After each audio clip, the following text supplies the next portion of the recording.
Ya, selamat pagi Ibu Bapak Saudara-saudara yang saya ingatkan lagi. Harus bahagia karena 3 keberuntungan. Harus bahagia karena beruntung terlahir di alam manusia.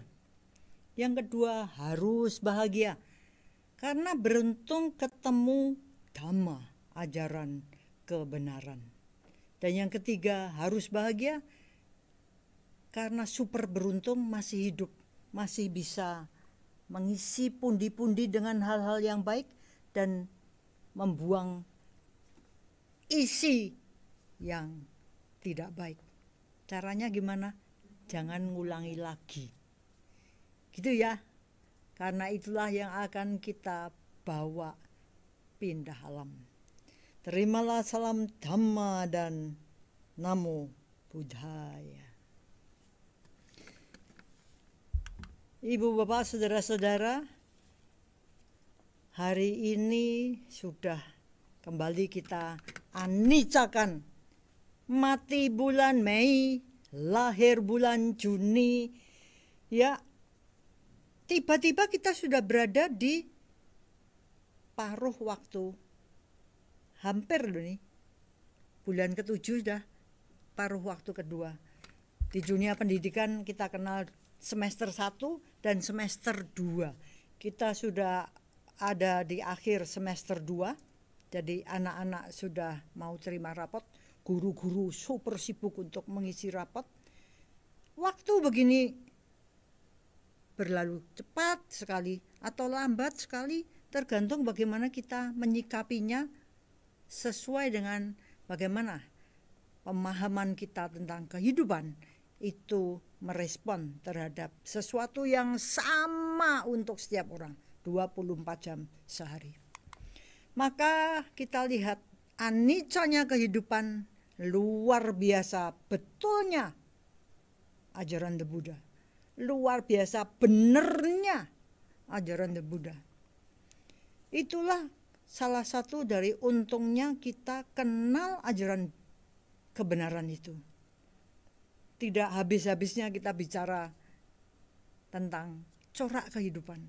Di mana-mana kita dapati corak kehidupan yang sudah dengan sangat gamblang, kok ya kepegang ya sama Sang Buddha yang sepenuhnya tercerahkan. Anicca. Kalau Bu Susan itu banyak dikagumi, khususnya oleh orang-orang pinter yang mengatakan, wah hebat ya Bu Susan nih. Dia seorang dokter psikolog lagi. Kok ya bisa-bisanya cerita konyolnya, kesalahannya dia sebelum kenal Dhamma gini-gini, kok dia enak banget ya ngomongnya. Ya itulah kebenaran, itulah kebijaksanaan.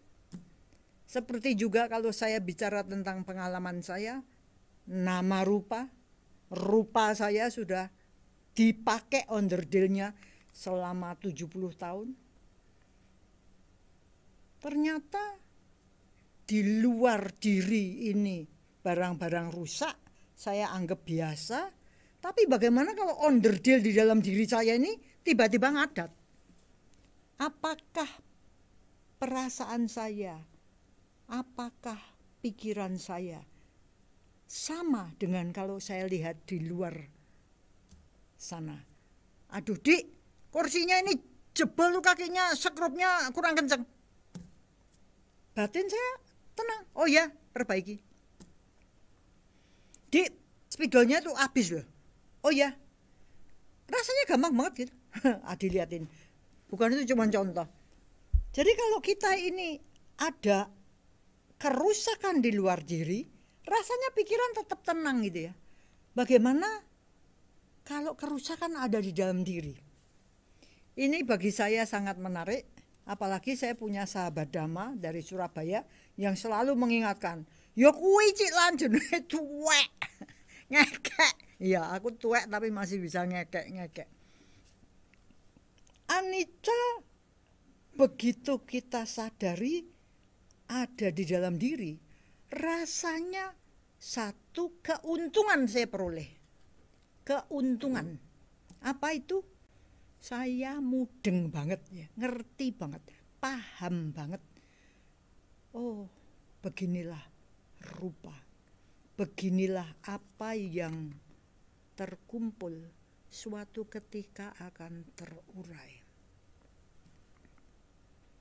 Untung ya, untung banget. Sahabat saya yang dari Surabaya kalau ngebel, piye cilan kabare? Ya ora piye-piye, gak ada apa-apa.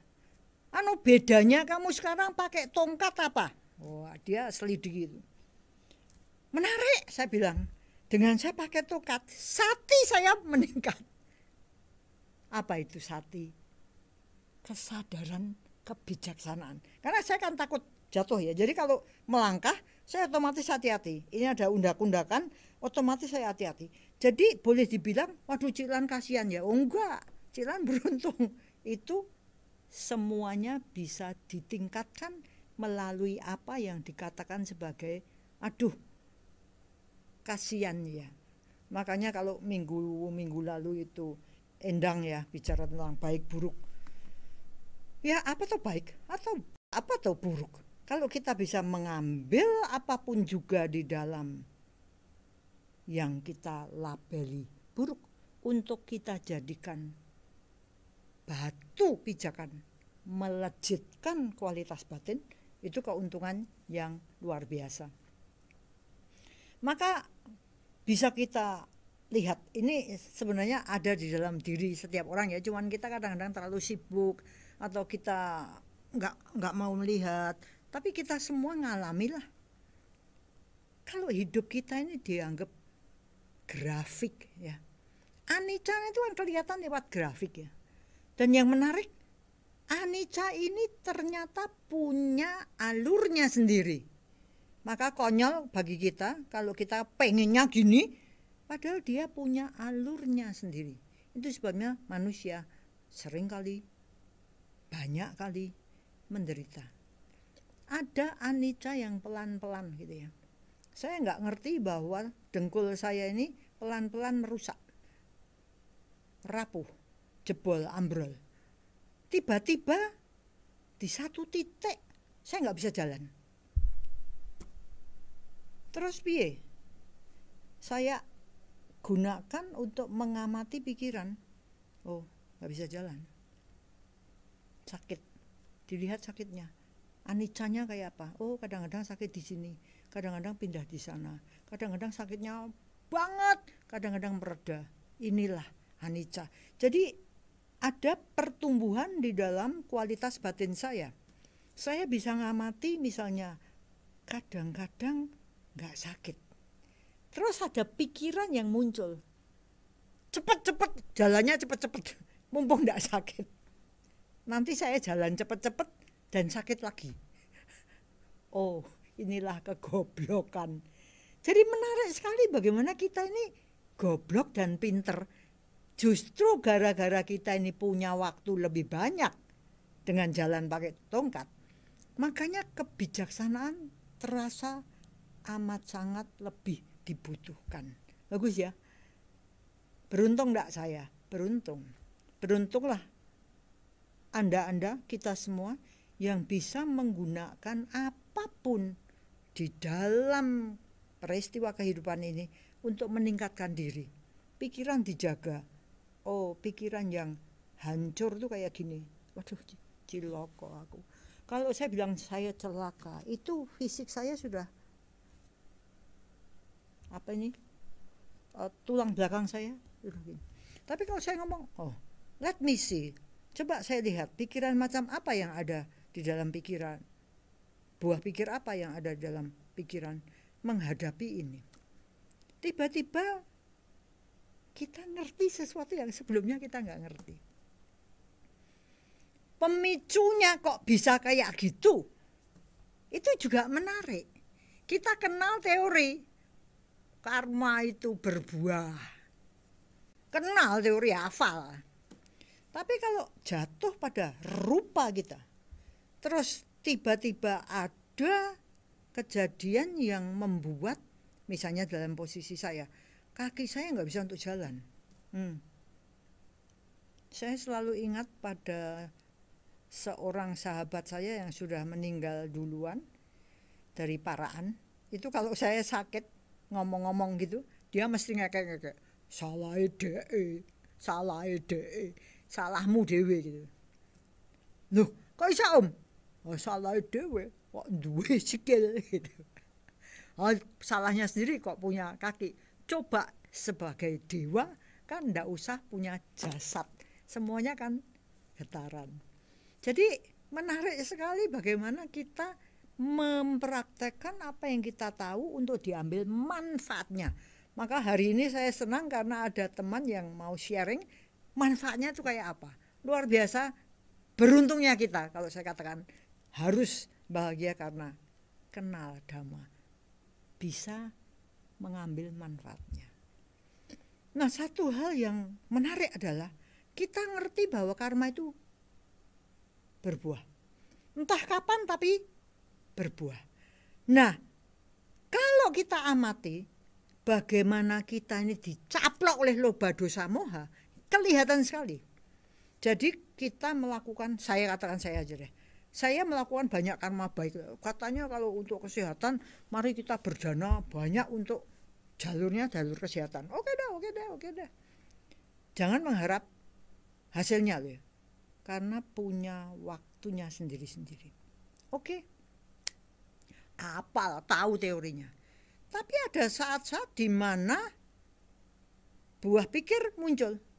Kok ora mari-mari ya? Kok sakitnya nggak hilang-hilang ya? Kok aku masih berjalan pakai tongkat ya? Kok kesakitannya masih kadang-kadang sangat tajam?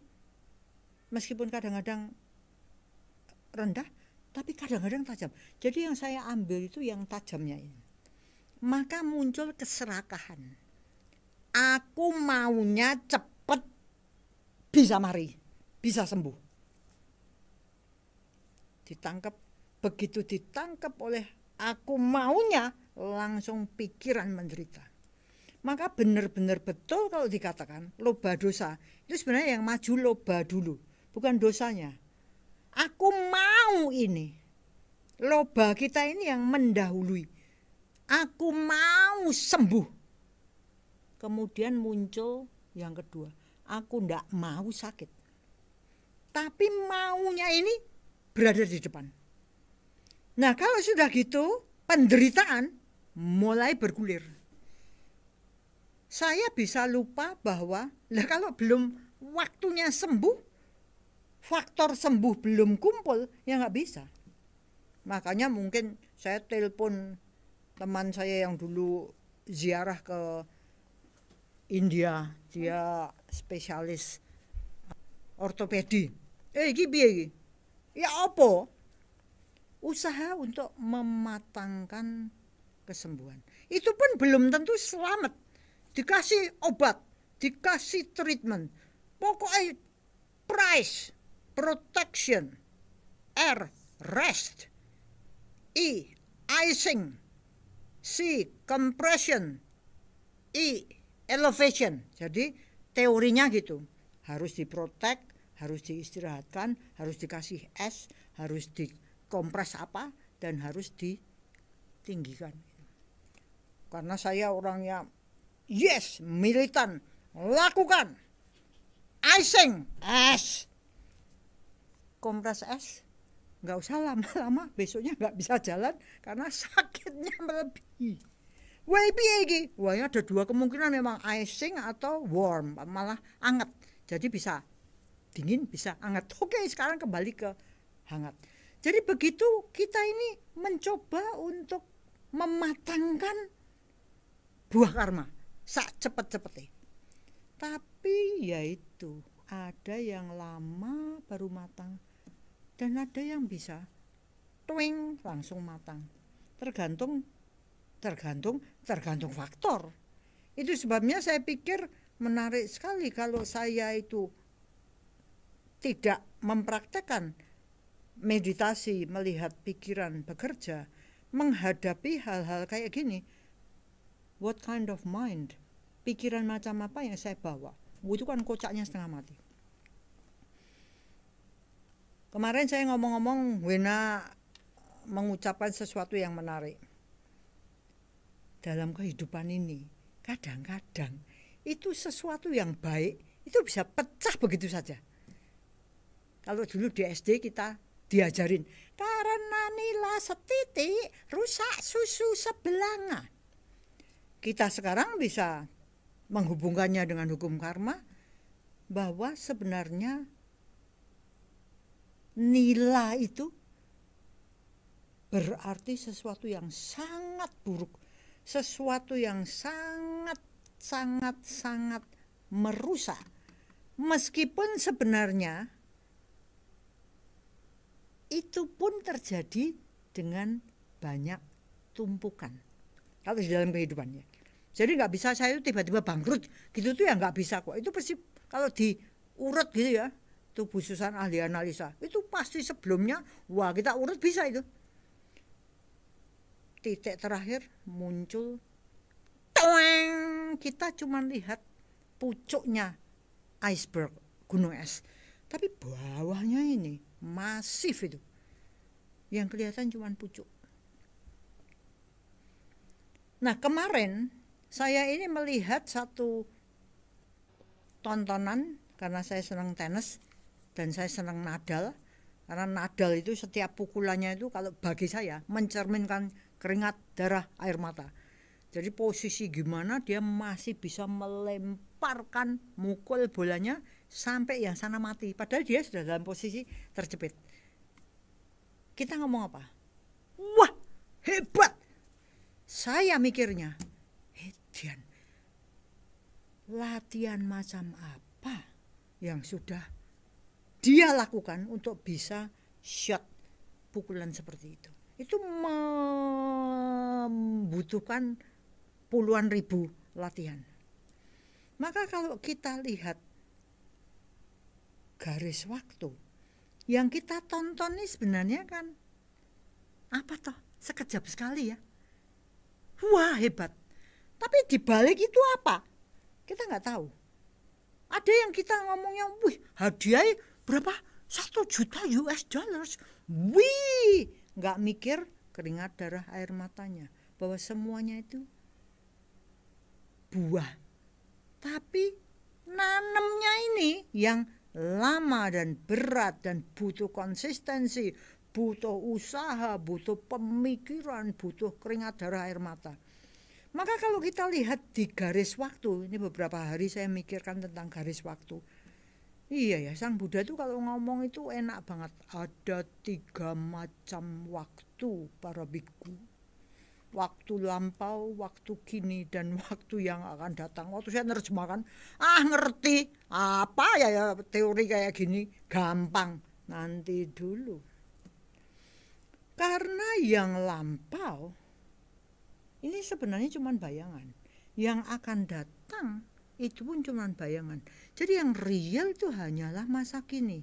Dan saya banyak syok gara-gara Harari. Waktu tampil dikatakan objektif reality itu napas. Kita ini sulit sekali berada bersama napas. Padahal itu objektif realita yang objektif. Dan itulah masa kini. Tapi kita nggak bisa. Karena apa? Kita ngeributin buah pikir. Kepontang-panting ke sana kemari. Padahal itu cuman fiction reality. Realita bayangan. Bagi saya itu sangat mencerahkan ya. Karena dulu saya tahunya itu objektif itu lawannya subjektif. Saya nggak mikir bahwa objektif itu bisa di versuskan fiction, fiktif. Cuman khayalan, cuman semu. Kelihatannya nyata tapi tidak. Maka kalau dilihat sekarang saya nyatanya sakit, tidak bisa jalan tanpa tongkat, terus ngapain? Pikiran bisa, aduh salah saya gini. Saya sudah pinter nih, ketemu Bu Susan, penyebab Four Noble Path, Four Noble Truth, kebenaran mulia. Yang pertama adalah kenyataan tentang duka. saya lututnya ngajak Gojek. Yang kedua, penyebab duka. Baru kemarin saya tahu penyebab duka saya itu bukan lain adalah berat badan saya meningkat. Jadi kakinya nggak kuat nahan. Sederhana banget ya. Tuing, cerdik. Jadi ya sudah, jalan menuju akhir penderitaan ketemu. Sedang terjadi ini benar-benar harus dijadikan patokan. Karena tanpa kita mau melihat apa yang sedang terjadi, tanpa kita mau menerima apa yang sedang terjadi, itu sebenarnya semuanya fiktif, bayangan doang. Apa terjadi? Saya tanding menang. Wah, besoknya kita baca koran, analisa pertandingan. Lani menang karena wah dianalisa. Atau saya kalah. Besoknya Lani kalah karena. Padahal kalau kita lihat semua yang seperti itu, analisa-analisa itu tidak ada gunanya untuk pertandingan yang kemarin ini. Karena sudah berlalu. Analisa itu hanya bermanfaat kalau itu dipakai untuk yang akan datang. Kan gitu ya. Tapi kita enggak. Kita wah, kemarin kok ya aku kok ya enggak gini, kok ya enggak gitu. Kembali, ora kanggo gawe, tidak ada gunanya. Maka menarik sekali bagaimana kita ini sebenarnya terpontang-panting tidak begitu paham tentang ini loh, masa lalu, masa kini, masa akan datang. Kita nggak ngerti tentang garis kejadian. Ini sudah terjadi, yang ini yang sedang terjadi, dan itu yang belum terjadi, akan terjadi. Kita masih kepontang-panting, kita nggak presisi ngurusin, oke, what to do, apa yang harus dilakukan dengan posisi ini. Pikiran kita banyak, oh yo harusnya gitu. Lah ya mbak sudah dilakukan. Kita enggak, kebanyakan cuma komentar. Ora kanggo gawe. Maka muncul satu kesadaran, sebenarnya yang penting itu kita hati-hati ketika suatu karma sedang dilakukan. Tadi yang tengah nih, bukan yang sudah dilakukan, bukan yang akan dilakukan, yang sedang dilakukan. Ini kita harus benar-benar hati-hati. Bahayanya besar kalau kita enggak hati-hati. Ini saya belajar dari teman kita yang akan sharing hari ini. Hati-hati karena bahaya besar. Kita harus penuh pengendalian diri. Ada yang mengatakan pengekangan diri. Kita harus sadar kondisi. Kondisi apa? Nama rupa. Kondisi fisiknya kayak apa?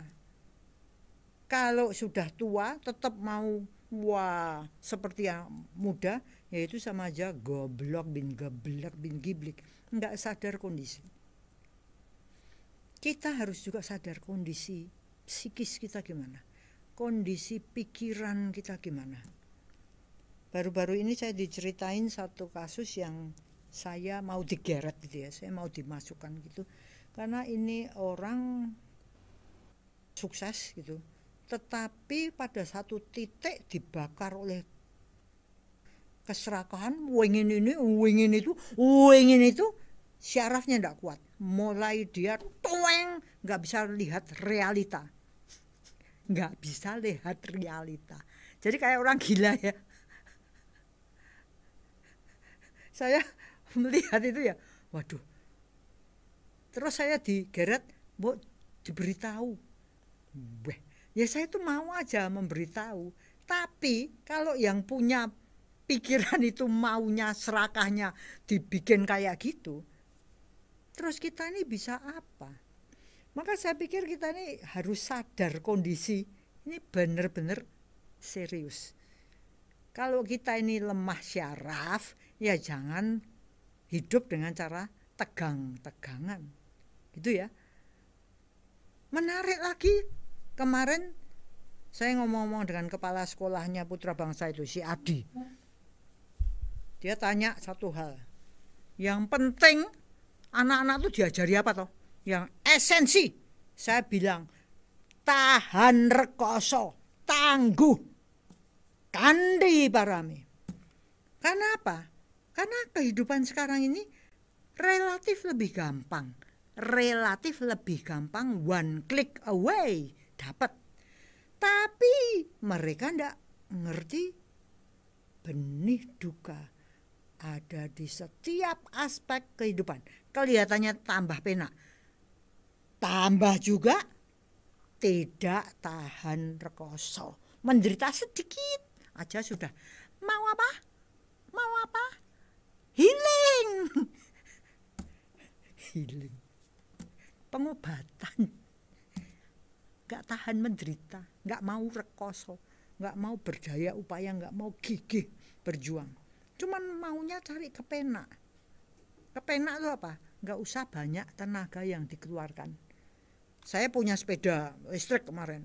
Saya ngomong sama Adi, Di, ini kurangan, Di, kurang spion. Loh, jangan mau spion. Lah ya, aku kalau lihat belakang gimana? Kalau aku lihat gini aku bisa jatuh. Spion. Oh, ada, cari. Tapi itu harus gini, ya terserah pokoknya cari. Terus dapat dia punya alat apa? 60.000. Apa? Jerai. Pakai listrik. Cek. Dibandingkan kan? Saya ketawa. Loh, ini loh contoh bahwa teknologi merusak daya tahan. Nah, coba kamu jerai. Nanti kan enggak sabar. Karena apa? One click, jiret, langsung berapa RPM? RPM-nya tinggi banget, round per minute. Jadi 1 menit atau 1 detik itu berapa putaran. Sementara kalau jerai, toeng, 1 detik 1 putaran itu kalau nggak berat, kalau berat, aduh nggak bisa, ini rusak, geratnya rusak. Waduh, ini harus dibikin gerat baru. Masalah timbul, sambung menyambung menjadi satu. Jadi itu juga yang terjadi pada kita. Semakin hidup kita kepenak, semakin kita kaya, punya duit, punya kuasa, punya apapun juga, kita lebih tidak tahan menderita. Maka meskipun kita minum obat segala macam, itu bukan obat untuk pikiran. Maka kalau dikatakan dalam pepatah yang terkenal itu, suruh ngafalkan kita dulu di SD. Di dalam tubuh yang sehat terdapat jiwa yang sehat. Sekarang kita tahu itu salah. Kenapa kalau kita lihat? Coba, dunia industri obat-obatan banyak sekali. Dan banyak sekali painkiller, pembunuh rasa sakit. Sebenarnya yang dibunuh rasa sakitnya ini kan kita ngemohi ya. Tapi kalau kita lihat apa dibalik sakit kok minum obat, itu karena kita maunya nggak sakit. Jadi lobanya duluan. Dan menarik sekali kenapa sekarang kita berada dalam dunia yang kacau balau, karena sudah sikatnya bisnis sudah luar biasa. Kemajuan teknologi dipakai untuk menciptakan mesin-mesin produksi yang semuanya lay-lay, mengiming-imingi indera. Produksinya itu semuanya objek indera yang akhirnya membuat kita ini meningkatkan loba, dosa, moha. Dan yang menarik adalah kita tetap ngomong, saya ingin bahagia. Tapi nggak pernah ketemu. Kenapa? Karena ibaratnya ini kisah kuda, 1 meter ini ada makanan kuda yang menarik. Dipasang tapi ya jaraknya 1 meter itu. Jadi jauhnya itu selalu 1 meter di depan mata.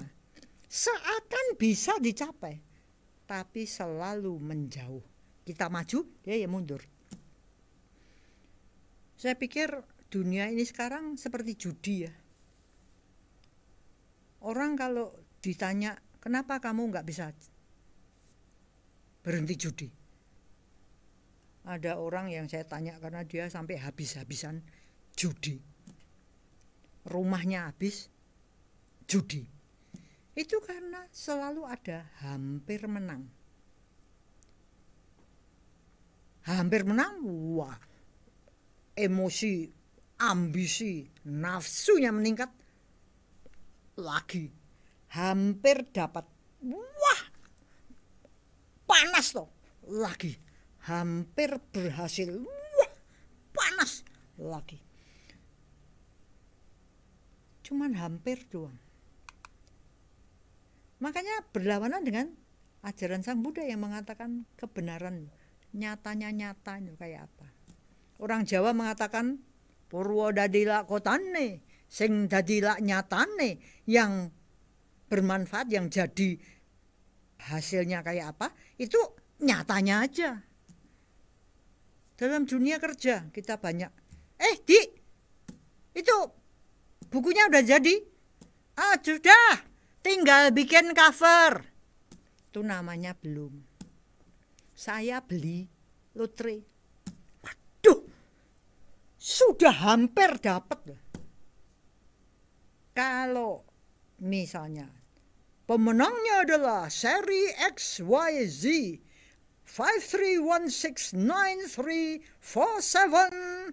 Ini punya saya XYZ 5316993. Wah, ini sudah napasnya aja udah mau menang dapat $1 juta. 2 punya saya 8.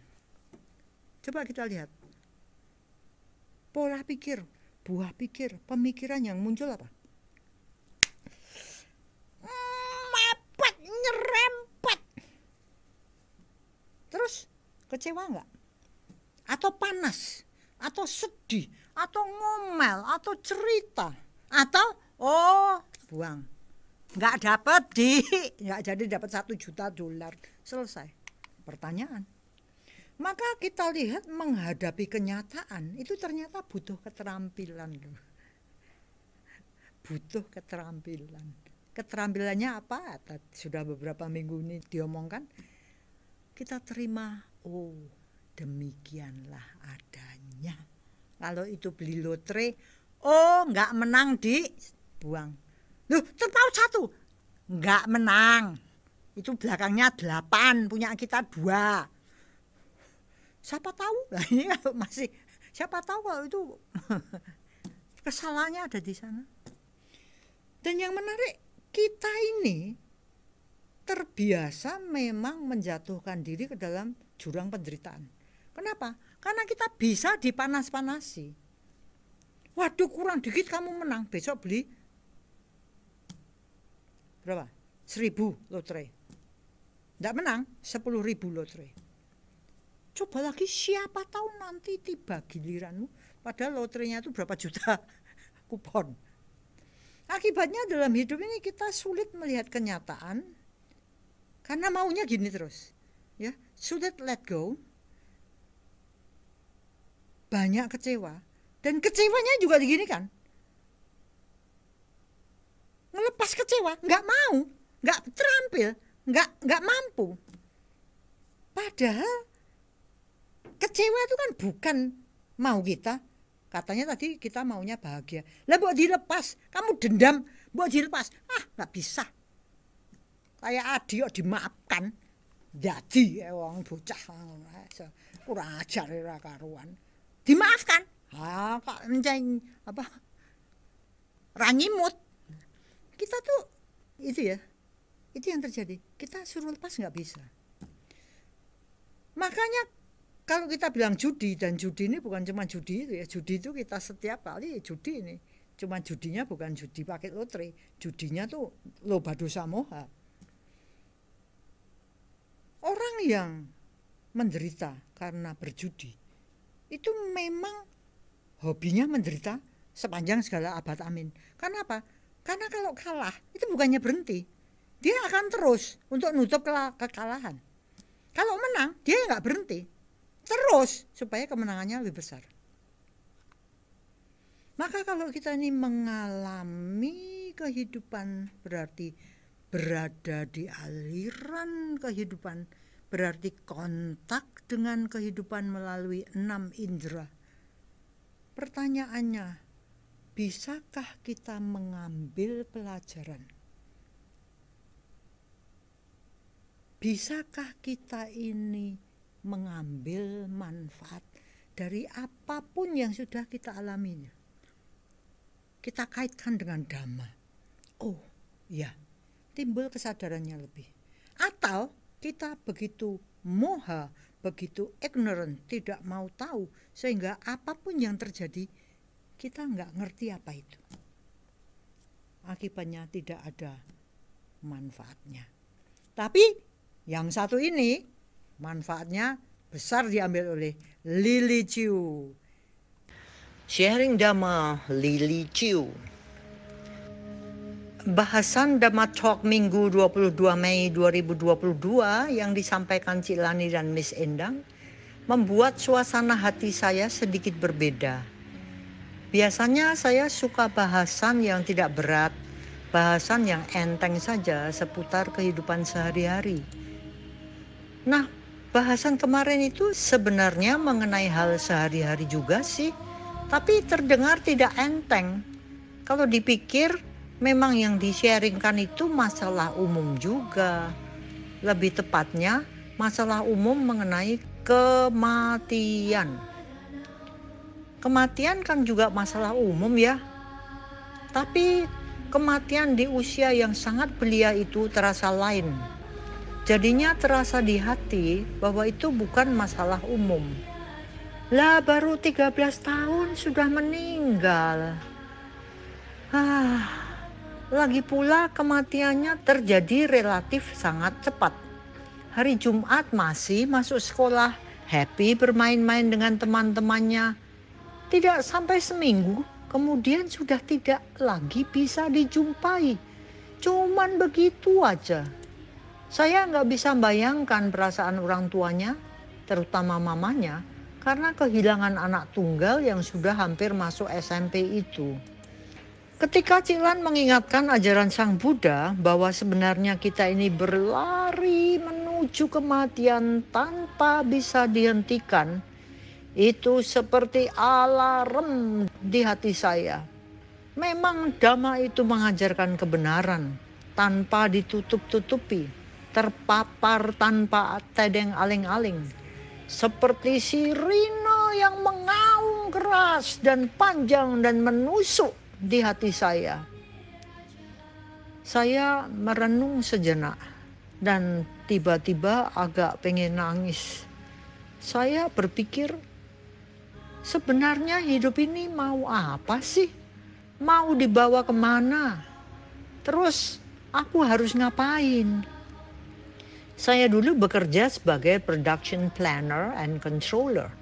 Saya punya kemampuan untuk merencanakan dan mengendalikan. Semua proses bisnis itu tertata dengan jelas sehingga bisnis berjalan dengan lancar. Nah, seandainya saja kemampuan saya itu bisa saya terapkan juga dalam alur kehidupan dengan asumsi alur kehidupan itu bersifat sama dengan dunia kerja saya dulu, maka bisa kan kematian saya rencanakan dengan data sebanyak-banyaknya? Bisa kan saya kontrol prosesnya supaya sesuai jadwal dan dengan proses secantik-cantiknya? Tapi kehidupan punya alurnya sendiri yang tidak bisa saya prediksi. Lalu terngiang-ngiang Cik Lani bilang, kalau kita ditanya, kamu paham kan bahwa semua orang akan mati? Paham kan? Wah, kita semua bilang serentak, paham. Tapi pahamnya cuma di intelek. Kalau kemudian kematian benar-benar terjadi, baru ketahuan bahwa batin kita sebenarnya nggak paham. Batin kita bergejolak. Pada saat itu saya terdiam. Lalu di pikiran berkelibatan masa-masa hidup saya. Banyak hal yang patut dan harus disyukuri karena hidup saya baik-baik saja. Well, sebenarnya sih tetap aja anicca dan dukkha selalu menyertai. Tapi bila dilihat betapa kemajuan batin saya setelah mengenal dan mempraktekkan ajaran Sang Buddha, lebih memusatkan tindakan pada yang ku salah melalui 3 pintu puff, pikiran, ucapan, dan fisik, kok saya merasa hidup saya jauh lebih terasa ringan. Dan buah karma kelompok juga jelas sangat saya syukuri. Kami sekeluarga berada dalam kondisi yang baik-baik saja. Mungkin itu buah dari perubahan saya yang sekarang lebih sabar dan saya lebih tulus ketika berdana. Kalau saya pikir perubahan saya juga dipicu oleh Dhamma di sana beberapa bulan lalu yang disampaikan oleh Pak Adi yang melontarkan pertanyaan, apa yang mesti diwariskan pada anak-anak? Maka sekarang saya lebih berhati-hati supaya anak-anak saya bisa melihat saya sebagai suri teladan. Paling tidak, semoga mereka melakukan juga karma-karma baik yang sudah saya contohkan, plus karma-karma baik yang diajarkan oleh guru agung kita.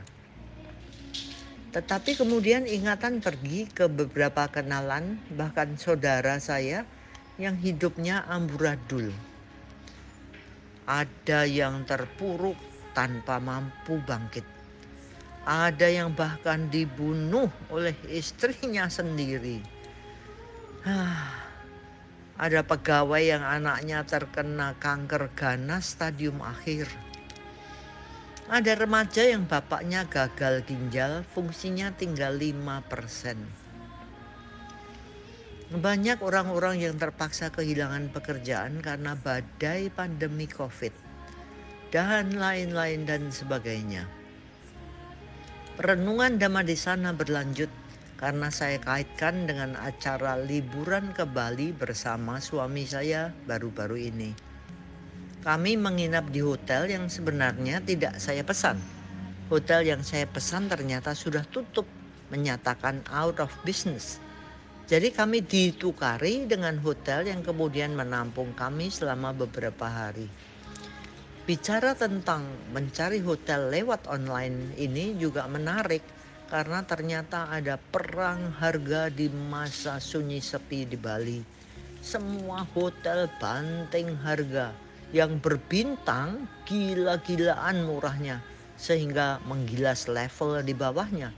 Perjuangan para investor ini menarik sekali karena mereka tentu berjuang keras untuk bisa menghindari label out of business alias bangkrut. Harga sewa segala barang yang tadinya tinggi selangit sekarang terpuruk delosor. Seperti biasa yang tergilas paling parah selalu saja kalangan bawah. Apalagi yang kondisi ekonominya sangat pas-pasan, dapat uang cuma habis untuk makan. Ada cerita menarik dari beberapa kenalan baru yang sempat bertutur kata dengan kami di hotel dan area sekitarnya. Saya berinteraksi dengan karyawan di sana dan kami ngobrol-ngobrol di sela aktivitas mereka melayani para tamu.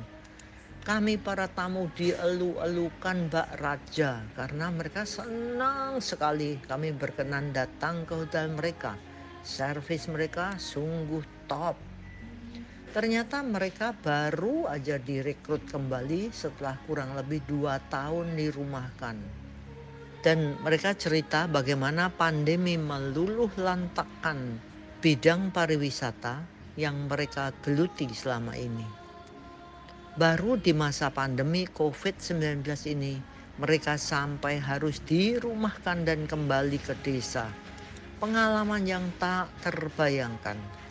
Selama di desa, mereka melihat setiap hari ada orang kembali pulang desa karena di PHK.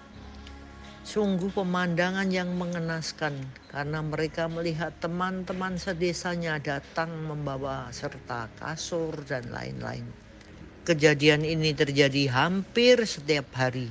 Mereka berduyun-duyun pulang ke desa asal karena tidak ada lagi tersedia tempat untuk bekerja mencari nafkah. Setiap hari. Sulit membayangkan kayak apa rasanya dirumahkan rame-rame.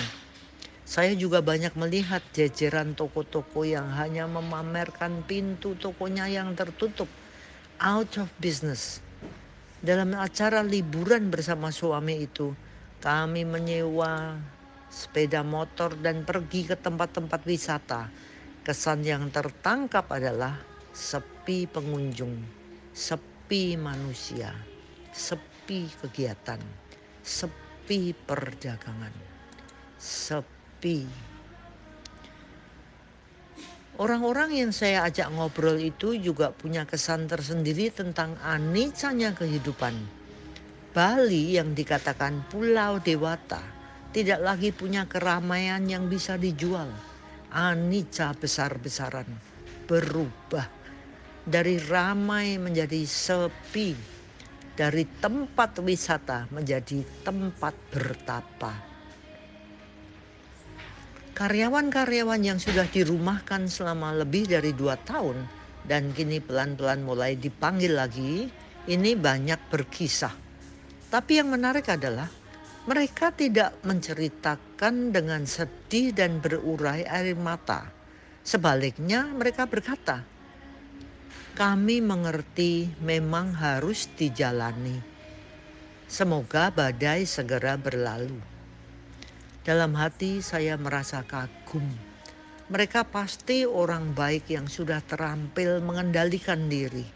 Mereka nggak ngomel-ngomel, nggak ada yang mengekspresikan sumpah serapah, tidak juga meratap.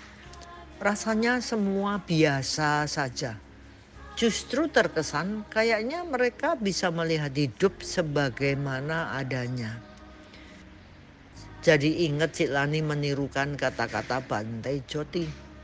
Ya demikianlah adanya. Juga saya jadi ingat dulu saya pernah bertanya ke Bante Joti. Bante, dalam Buddhisme kenapa tidak ada istilah bersandar atau berserah atau istilah apalah yang artinya ngayem-ayem gitu, yang bikin ayem dan damai gitu. Kan ndak enak toh Bante kalau segalanya harus ya ngono kuwi onone. Ya gitu itu adanya. Mbok ya ada pengampunan atau apalah yang bisa meringankan perasaan. Atau setidaknya bikinlah afirmasi atau doa minta-minta gitu. Doa terus terkabul gitu. Mbok ya ada sebuah janji atas usaha yang ringan aja gitu. Nggak usah usaha keras-keras tapi bisa sukses besar gitu. Kan itu lebih menarik. Lah ajaran kok susah banget toh Bante. Tapi ya Bante tidak gubris pernyataan dan pertanyaan saya. Pada waktu itu jawabannya tidak memuaskan saya. Buat saya itu susah diterima. Saya terus ngeyel karena ingin jawaban yang jos.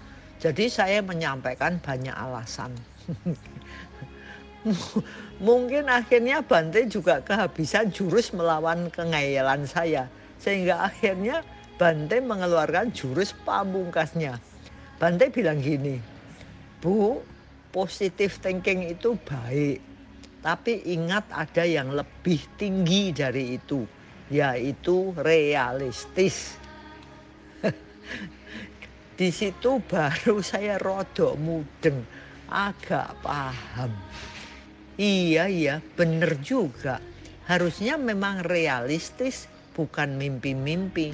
Kalau dinina bubukkan, kebanyakan orang ya akhirnya bisa mabuk dan tertidur. Dari itu semua muncul pemahaman bahwa sebenarnya yang benar itu ya berusaha sekuat tenaga. Saya merasa harus bebenah sekuat-kuat saya. Tenanan bersungguh-sungguh dalam kebaikan. Contoh yang gampang aja. Semisal saya sering mikir cuan, profit. Bati. Terus saya bikin strategi, terus sandiwara. Mungkin hasilnya memang cuan, cuan, cuan. Tapi kalau dipikir lagi, weleh-weleh. Kok ya jelei ya aku ini. Saya jadi menyebalkan sebenarnya. Jadinya tujuan menghalalkan cara gitu. Lah karena caranya penuh intrik yang berlika-liku.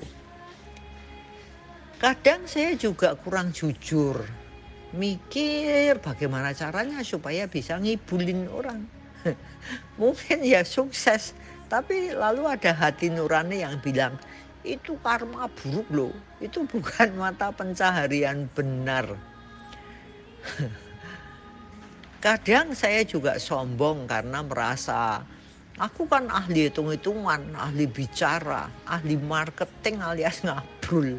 Dengan kata-kataku, orang bisa percaya sesuatu itu persegi padahal bulat. Sekali lagi, mungkin ya sukses, tapi saya membuat orang punya pandangan salah. Wah, bahaya banget otakku ini. Maka ada kesadaran yang muncul di pikiran. Ada tekad yang menjadi pedoman untuk dijalankan. Saya harus sekuat tenaga melakukan kebaikan mumpung kondisi menopang. Kan kalau kondisi buruk, manusia lebih sulit melakukan kebaikan. Dan kebaikan yang saya lakukan harus saya tingkatkan kualitasnya dan frekuensinya. Apalagi suami saya sangat mendukung untuk urusan meningkatkan kualitas batin. Dia bilang, kita ini kualitas ekonominya ningkat. Lah dhamma kita ya harusnya ningkat. Kayaknya kita kurang berjuang untuk dhamma kita ya. Saya harus belajar lebih tulus. Dengan begitu, segala perbuatan berdana yang saya lakukan tidak dinodai oleh kotoran batin. Sehingga otomatis akan membuahkan yang terbaik. Saya harus lebih bisa bertanggung jawab bahwa semua karma itu berbuah. Jadi saya tidak perlu menyalahkan sana sini, mengomel, terpancing dengan respon orang lain dan sebagainya. Saya harus belajar lebih kalem, enggak petakilan, banyak tingkah pola, gerak guncang ke sana sini. Karena hidup ini bahaya. Memang ya benar kalau dibilang hidup ini sebenarnya bahaya. Bahaya banget. Persis seperti omongan Cilan dan sharing damanya Miss Endang. Dian, benar-benar saya harus hati-hati. Makasih Cilani sudah berhasil nakut-nakuti aku. Klaten 25 Mei 2022. Iya, bagus ya. Itu Lily Chiu. Mari kita sambung dengan yang bagaimana menanggapi ini. Bu Susan, monggo Bu. Iya, terima kasih Bu Lani dan Bu Lili yang hari ini sharing. Bu Lili saya kira merupakan refleksi dari pengalaman hidup Bu Lili berdasarkan juga beberapa Dhamma Desana sebelumnya. Saya kira tadi yang disebutkan Bu Lili itu dari Dhamma Desana Pak Adi ya, tentang warisan apa yang akan kita berikan kepada anak cucu kalau kita mati nanti gitu kan.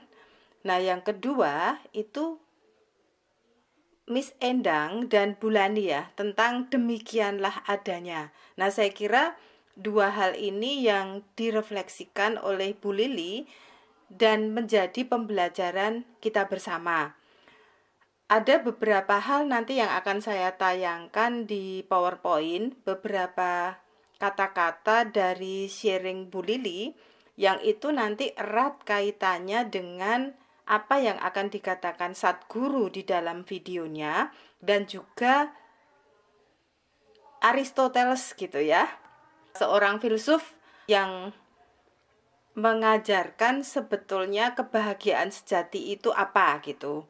Lalu saya kira ini berkaitan dengan ajaran Sang Guru Agung gitu yang dikatakan oleh Bu Lili. Sebetulnya kebahagiaan sejati kita itu ada di mana?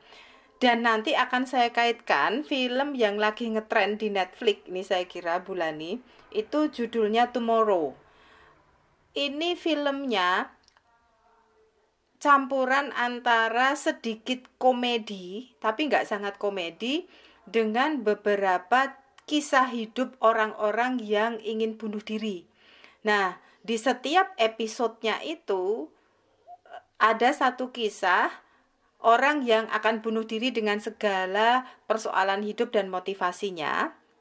Lalu bagaimana si agen, 3 orang ini, itu agen 3 orang ini, yang cowok 2 bersebelahan itu dengan satu perempuan, itu adalah tim manajemen krisis gitu. Nah, 3 orang ini tugasnya mencegah orang yang akan bunuh diri dengan menyadarkan gitu. Sebetulnya hidupmu itu mau apa, sebetulnya hidupmu itu tuh nilainya apa, dan mengapa kamu nggak menyadari itu gitu. Jadi prestasi dari 3 orang ini, yang 2 cowok bersebelahan dan 1 cewek ini, jika orang-orang yang akan bunuh diri itu batal gitu. Nah, sementara yang 1 cowok itu adalah malaikat maut. Tugas dia itu menjemput orang yang mati. Jadi prestasinya itu kalau berhasil mengawal orang yang mati gitu. Jadi 2 tim ini memang beda tugas gitu. Jadi kalau banyak orang yang nggak mati, itu pekerjaan malaikat mautnya berkurang gitu kan. Sementara yang 3 orang itu pekerjaannya adalah menyelamatkan orang, tapi yang bunuh diri ya, bukan yang takdir. Bukan yang takdir bahwa matinya itu memang hari ini, bukan gitu. Nah, petugas malaikat maut itu yang jemput siapapun gitu. Yang bunuh diri juga dijemput, yang mati sesuai dengan usianya itu juga dijemput gitu. Nah, ini menarik, nanti akan saya sharingkan gitu. Nah, sebelumnya mungkin Pak Adi bisa putar dulu videonya Sadguru supaya saya nanti membahas di PowerPoint-nya itu lebih komprehensif, mengaitkan pengantar bulani, film Tomorrow, dan sharingnya Bu Lili, dan apa yang disampaikan Sadguru tentang mati dengan tersenyum dan mati dengan ketakutan gitu ya. Ini menarik gitu. Monggo Pak Adi, terima kasih. How a human dies. For example, human dies with a little smile on his face. Another dies because of an accident. What does it say about his life? The other one who burned, like my father's, by accident. And can we say he has lived a bad life because it was his own fault? It was his own fault that the fire happened. Yes. See, if somebody has to smile at the moment of death, definitely that human being has lived a very relaxed life. When death comes, if he can smile and go, definitely this person has a little more control over the whole process of life, isn't it? Isn't it so? Now death is coming to you, this moment you are living. If this moment you can live with a smile on your face, because most people cannot smile in their lifetime. Isn't it? Yes? People cannot spring. They're walking outside, it's springtime, but you don't see a smile on their face. Everything in nature is smiling at them, but they are. So, can these people smile at the moment of death? No chance, isn't it? If someone has to smile at the moment of death, definitely he has a little more control, a little more mastery over life situations, isn't it? Somebody dying in an accident may not say anything about the way he has lived. No. I might have lived a wonderful life, but today I am driving and I am doing 100 mph and just one mistake, it can finish my life off, isn't it? Isn't it so? So that's got nothing to do with how I have lived my life. It's just one stupid mistake in driving process can take away life. Now when you're getting burnt in a car or in an office or wherever, sitting quietly, smiling and dying is very difficult. Because your body is still fully healthy, it doesn't die easy. Now it's burning, so the burning has to kill you. But now, for somebody else, life is ebbing away for some other reason, either simply old age or whatever. The life energies have lost their vibrance. Now it leaves easily. There's no telling. Between you and your body, there is a certain bondage. If your life energies are right now very vibrant and there, it won't leave the body easily. Slowly, as time passes, as the allotted karma dissipates, then your life energies become dissipated. When they have lost their vibrance, it will slip out of the body so much more easily. So at that time, it is a much better opportunity for a person to die with a smile on his face. Because tearing of you and the body is very easy because it's become ripe. When it's not ripe, if you tear it in an artificial way, forceful way, now smiling and going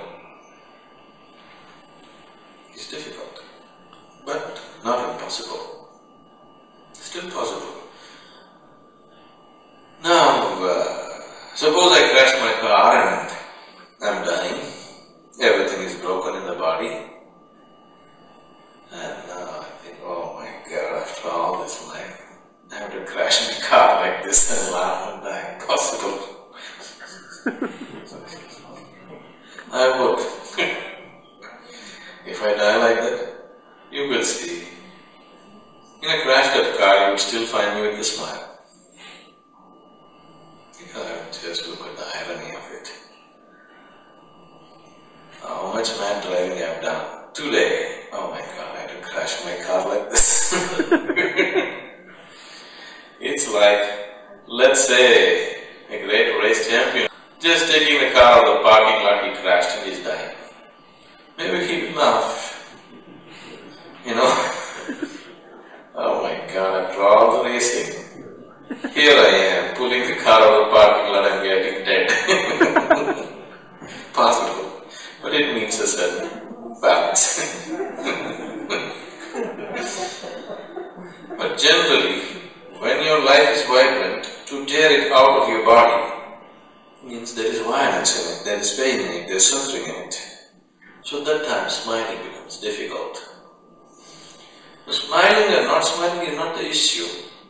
It is just that with how much awareness you are living, that's the issue. Only if you are aware you can smile, isn't it? If you are caught up in the situation, you cannot smile. The people on the street, especially in Europe, they are not smiling, not because something has gone wrong with their lives. They are not smiling because they are so badly caught up with whatever their nonsense. When they are so caught up, even if they are living a princely life, still they cannot smile because they are caught up with their life. Not because life is bad, isn't it? Not because they have not eaten, they are not smiling. They are not smiling because they are entangled with their life. Everything may be happening properly, but they are so entangled they cannot smile. So it is the entanglement. You be able to smile at the time of your death or not smile simply shows the level of entanglement with life. Anyway, you're going to die. Better laugh at it and die, isn't it? People who are initiated by me, they must smile and die. They must smile and live. But they must definitely smile and die. You should die smiling. Iya. Terima kasih Pak Adi. dari yang dikatakan Sadguru itu menarik ya. Jadi meninggal dengan tersenyum itu nggak setiap orang bisa. Itu yang menarik bagi saya. Maka judul yang saya pilih hari ini itu adalah mati dengan tersenyum gitu. Karena nggak setiap orang itu matinya itu bahagia gitu. Nah, yang menarik adalah Sadguru tadi mengatakan orang yang bisa mati dengan tersenyum itu pasti selama hidupnya itu sangat tenang gitu. Nggak banyak gejolak yang ada di dalam dirinya. Kalau istilahnya Bulani ketika memaparkan ajaran The Buddha, ini pasti orang yang kalau mau dikatakan bersih dari kekotoran batin gitu ya. Atau kalau mau dikatakan ya minimal lah kekotoran batinnya. Mungkin dia nggak akan bisa 100% bersih dari kekotoran batin. Tapi paling nggak itu kekotoran batinnya itu dikit gitu. Nah Bulani tadi kan mengatakan loba dosa moha itu yang bikin orang itu banyak mengalami duka gitu. Nah sehingga mati pun itu nggak happy gitu. Mati itu adalah duka. Nah, yang kedua, Sadguru itu mengatakan orang yang bisa mati dengan tersenyum itu adalah orang yang tidak terjerat dengan kehidupan. Ini kan kemelekatan. Jadi, kenapa orang itu nggak bisa tersenyum kalau dia itu mati? Karena dia masih terjerat dengan, menurut dia, itu nikmatnya kehidupan. Sementara kalau menurut ajaran The Buddha yang dijelaskan Bulani, kenyataannya, nyatanya itu hidup itu ada dukanya, bukan sesuatu yang nikmat saja, tetapi itu yang nggak dilihat oleh orang yang terjerat dengan kehidupan gitu. Nah, sebaliknya, kalau yang di film Tomorrow itu menunjukkan ada orang yang takut dengan kehidupan. Nah, ini sebaliknya. Artinya apa? Kalau Sadguru tadi mengatakan ada orang yang takut mati, itu karena terjerat dengan kehidupan yang dibutakan oleh fantasi dia bahwa hidup itu tidak ada dukanya, gitu ya. Nah, lalu yang kedua di dalam film Tomorrow itu sebaliknya. Kenapa orang-orang di situ itu punya niat untuk bunuh diri? Karena mereka takut menjalani kehidupan yang mereka lihat itu dukanya semua gitu. Mereka nggak melihat apa makna dari mereka dilahirkan sebagai entah manusia, entah sebagai hewan. Karena di dalam film itu ada juga anjing yang mau bunuh diri gitu ya. Jadi ada satu episode itu nyeritain anjing gitu. Nah ini menarik gitu bahwa ketika seseorang itu takut dengan kehidupan, itu cenderung ingin mengakhiri hidupnya. Nah yang menarik yang dikatakan Sadguru adalah ketika tubuh kita itu belum saatnya untuk rapuh binasa, dan belum saatnya jiwa kita itu keluar, itu pasti matinya juga nggak bisa tersenyum. Karena memaksa tubuh yang belum saatnya robek-robek dan hancur, itu berat. Bahkan bisa jadi kita nggak mati ya. Tapi mungkin mengalami kecacatan gitu. Jadi duka kita itu akan semakin berat ketika bunuh diri itu tidak berhasil. Mengapa? Karena menurut Sadguru, atau kalau istilahnya Bulani, titik kematian itu belum ngumpul. Kalau hal-hal yang menyebabkan kematian itu belum lengkap, mau bunuh diri kayak apapun, itu kita itu nggak mati. Dan yang celakanya, malah kita itu menuai karma buruk saat itu juga ketika masih hidup gitu ya. Karena dukanya itu akan menjadi begitu besar. Kalau di slide berikutnya, ini kata-kata Bu Lili yang menarik, itu yang mengingatkan kita, jadi sebenarnya hidup ini mau apa sih? Nah ini menarik ya. Jadi kalau kita hidup saat ini, itu mau dibawa kemana sih? Terus aku mau ngapain sih ketika kita ini hidup? Nah, ini refleksi dari Bu Lili yang mengingatkan kita semua. Mari kita bertanya. Satu, apakah saya orang yang takut mati? Atau saya ini orang yang takut hidup? Sama aja. Itu celakanya sama. Matinya pasti nggak tersenyum. Yang takut mati, hidupnya itu penuh penderitaan. Hidup saja udah nggak tersenyum gitu kan. Apalagi itu mati. Nah, maka Sadguru tadi mengatakan orang yang takut mati itu kalau dia contohnya seperti orang-orang Eropa yang tersenyum saja itu nggak bisa selama hidupnya karena terjerat dengan kehidupan yang menurut mereka perlu dipertahankan mati-matian gitu ya. Nah, lalu kalau orang yang takut mati itu nanti macam-macam tuh gejala orang takut mati gitu ya. Nah, yang kedua itu takut kehidupan. Sehingga nggak berpikir sebenarnya hidup ini mau dibawa kemana. Sebenarnya hidup ini itu mau apa.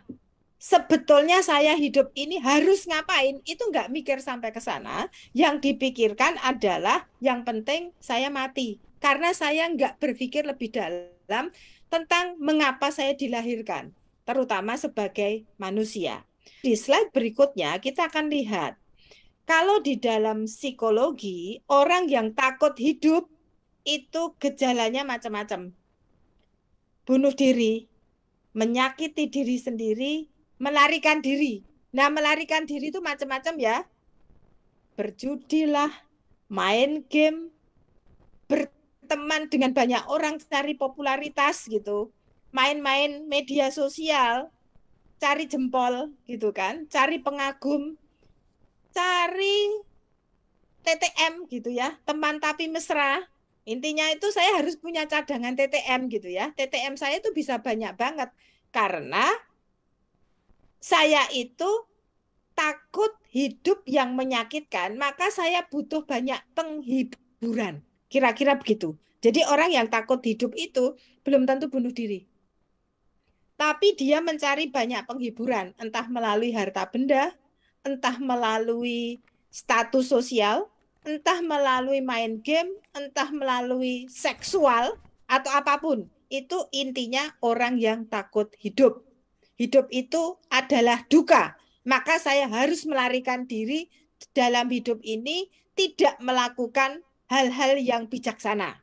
Jadi kalau istilahnya Guru Agung justru menumpuk karma buruk karena saya nggak tahu cara hidup yang baik. Nah, yang tipe kedua itu adalah kalau orang itu takut mati. Nah, orang yang takut mati ini gejalanya macam-macam. Bisa mengalami gangguan kecemasan. Cemasan apapun. Takut gagal. Takut putus cinta, gitu kan. Takut cerai. Takut penyakit. Wah, ini di COVID ini orang-orang yang takut mati itu pasti dia paling takut tertular COVID ya. Lalu macam-macam nih kalau ada gejala sedikit tuh udah paranoidnya minta ampun gitu. Lalu sampai nggak berani keluar rumah dan seterusnya. Nah, lalu orang yang mengalami panic attack atau gangguan panik itu sebetulnya takut mati gitu. Jadi saya nggak mau mati sekarang. Nah, boro-boro mati dengan tersenyum ya. Panic attack itu belum mati aja mikirnya udah mati nih. Nah, lalu gejalanya macam-macam. Bisa sampai kolaps ke rumah sakit gitu kan. Bukan hanya nggak tersenyum gitu ya, tapi tubuhnya aja itu kolaps. Nah, lalu gejala yang lain itu adalah hindari penuaan. Macam-macam lah. Beli produk anti-aging. Nggak mau mengakui kalau sudah tua gitu. Umur aja harus didiskon gitu kan. Nggak berani ngakui sudah umur 50 tahun. Nggak berani ngakui bahwa umurnya sudah 70 tahun. Kalau ada kerut-kerut sedikit gelisahnya minta ampun gitu ya. Nah, yang berikutnya itu adalah dokter shopping gitu. Saya itu akan langganan dokter dengan aneka penyakit yang berganti-ganti karena saya takut mati. Tapi dokter tidak akan pernah menemukan apa penyakit saya. Nah, inilah dukanya orang yang nggak tahu kenyataan menurut Bulani. Orang yang nggak tahu objective reality itu ya kalau nggak takut hidup cuma takut mati gitu. Karena nggak tahu bahwa lingkaran kehidupan itu dilahirkan, mati, dan kalau kita tuh nggak beruntung hidup di alam peta. Nah ini kan kita nggak beruntung nih. Jadi arwah yang melayang gitu ya. Kalau beruntung saya itu akan menuju ke nirwana. Sehingga kita nggak paham bahwa dalam mengisi kehidupan seharusnya saya melakukan hal-hal yang baik. Nah menariknya di film Tomorrow itu dikatakan orang yang hidup penuh dengan penyesalan dan saat matinya itu penuh penyesalan, jadi dia akan hidup di alam entah berantah. Jadi kalau saya baca buku yang dikirimkan Bulani, mungkin dia akan hidup di alam peta dan ini menunggu didoakan oleh orang-orang bijaksana gitu supaya bisa lahir kembali dan beruntung gitu. Beruntung itu entah jadi anjing besar, kata Bulani anjing besar itu hidupnya lebih beruntung dibandingkan anjing kecil, atau dilahirkan sebagai manusia. Nah ini di film itu dikatakan kalau bunuh diri itu pasti dia menyesali hidup. Yang kedua, matinya pun penuh penyesalan. Nah ini celakanya dia nggak akan reinkarnasi menjadi makhluk yang lebih beruntung gitu. Nah ini film ini sungguh menjadi cerminan kita hidup itu sebetulnya mau apa. Yang menarik lagi kata-kata Bu Lili tentang Bante Joti ya, yang nggak mau menjawab pertanyaan Bu Lili gitu di slide berikutnya. Bu Lili itu kan mengatakan apa hidup itu ya harus begitu toh Bante? Hidup itu apakah nggak ada dewa penolongnya gitu ya? Kalau di agama Katolik itu sakramen pengakuan dosa, lalu dosanya dihapuskan gitu kan? Nah, lalu Bante itu nggak jawab, tapi ya karena didesak terus oleh Bu Lili, akhirnya hanya menjawab, hidup itu tidak butuh ayem-ayem. Hidup itu butuh realistis. Nah, tadi Bulani sudah menunjukkan hidup yang realistis itu ya anicca.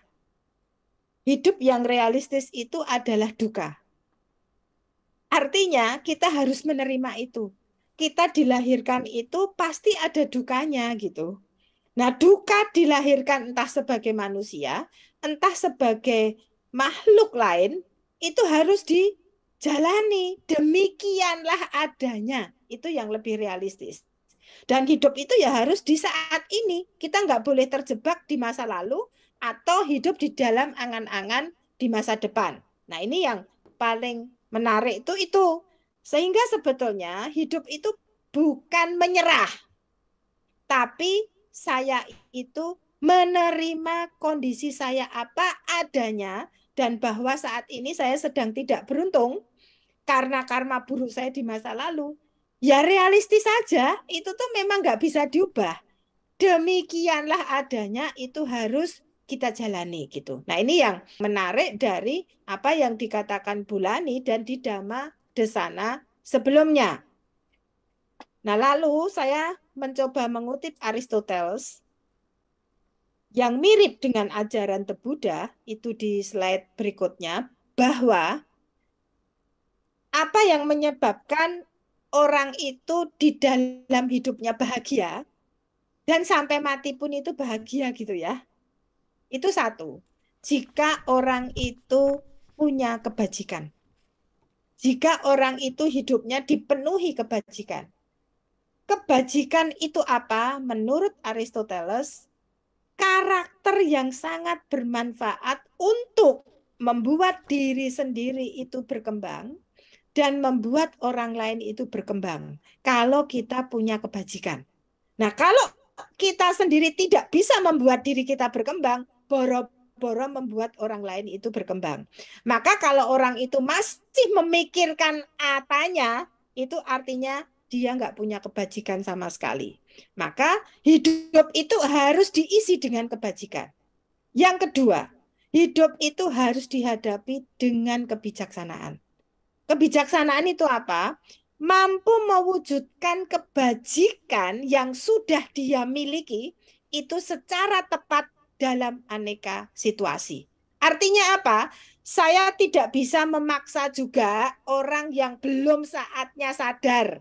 Itu kalau menurut bahasanya Bulani, karma baiknya belum ngumpul. Ya udah nggak usah dipaksa. Kita memberikan hal-hal yang baik buat dia.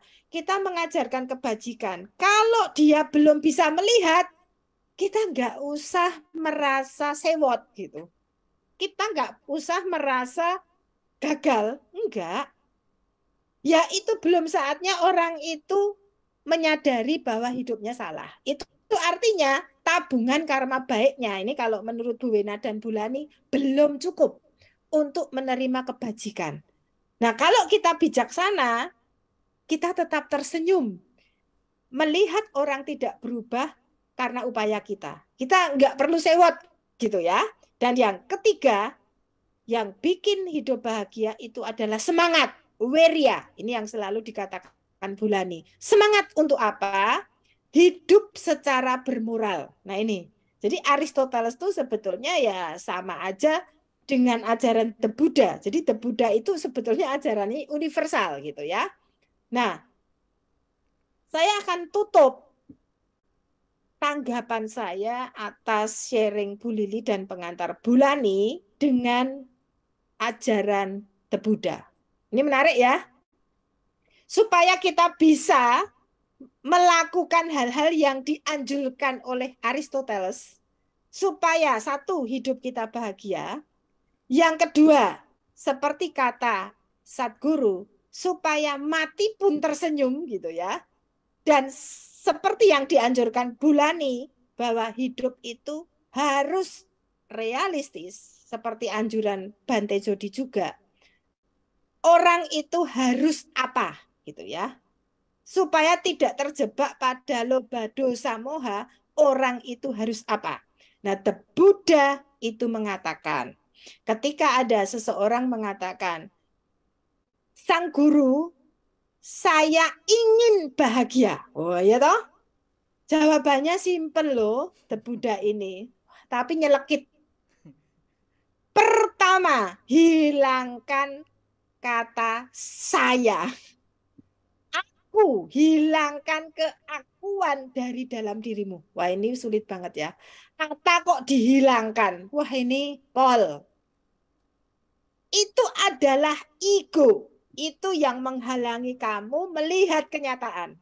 Itu yang menghalangi kamu bisa melakukan kebajikan. Itu yang menghalangi kamu punya kebijaksanaan. Maka jika saya itu kamu tanggalkan, the ego itu kamu tanggalkan, kamu mulai bisa lepas dari LDM. Nah ini menarik. Yang kedua, saya ingin bahagia ya tak? Nah, Buddha mengatakan, yang kedua, hapus keinginanmu. Keinginan itu adalah hasrat. Keinginan itu adalah loba. Jika kamu bisa menghapus atta, meninggalkan atta, menghapus hasrat, maka yang tertinggal adalah kebahagiaan. Dan kamu bisa hidup dan mati dengan tersenyum. Terima kasih Bapak Ibu sekalian. Semoga kita semua berbahagia. Semoga semua makhluk berbahagia. Iya. Nyelekit yang terakhir ini membuat perenungan baru nih Bu Susan. Ya, demikianlah Ibu Bapak Saudara-saudara, perenungan yang bisa kita jadikan PR selama seminggu. Kita ketemu minggu depan. Semoga semua makhluk bahagia dan semoga yang terbaik datang pada kita semua. Sadu, sadu, sadu.